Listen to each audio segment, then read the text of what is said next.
நம்ம வாழ்க்கையை எப்படி பார்க்குறோம்? ஒரு துன்பமானதா, துயரமானதா, சோகமானதா இப்படி தான் பார்க்குறோமோன்னு தோணுது பெரும்பகுதி.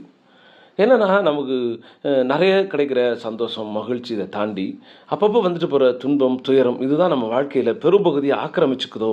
அப்படின்ற மாரி ஒரு சந்தேகம், ஒரு குழப்பம் இருந்துட்டே இருந்துச்சு. சமீபத்தில நம்ம நண்பர் ஒருத்தரோட WhatsAppல எனக்கு அனுப்பியிருந்த ஒரு கோட்டு ரொம்ப நல்லா இருந்துச்சு.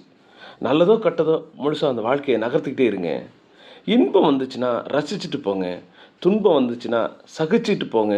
வாழ்க்கை ரொம்ப நல்லாயிருக்கும். ஒரு நதி எப்படி அது பாட்டுக்கு வளைஞ்சு நெளிஞ்சு போதோ, அதுமாரி வாழ்க்கையிலும் வருகிற இன்ப துன்பங்களை நீர் வழிப்படுவோம் புனைவோல் ஆருயிர்ன்னு சொல்லி தமிழ் சொல்லியிருக்கிற மாதிரியான இன்ப துன்பங்களை கடந்து அப்படியே போயிட்டே இருக்கிறப்ப வாழ்க்கை ரொம்ப நல்லாயிருக்கும்.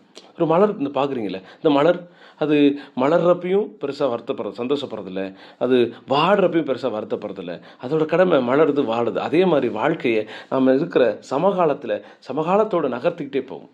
ரொம்ப அழகா சொல்வாங்க. நேற்று என்பது உடைந்த பானை, நாளை என்பது மதில் மேல் பூனை, இன்று உங்கள் கையில் உள்ள வீணை. அது நல்லா மீட்டுங்க அப்படின்னு சொல்லுவாங்க. அதே மாதிரி நாமும் நம் வாழ்க்கையில் இன்பமோ துன்பமோ இன்பங்களை ரசித்து துன்பங்களை சகித்து ஒரு நல்ல வாழ்க்கையை நோக்கி நகர்ந்துக்கிட்டே இருப்போம்.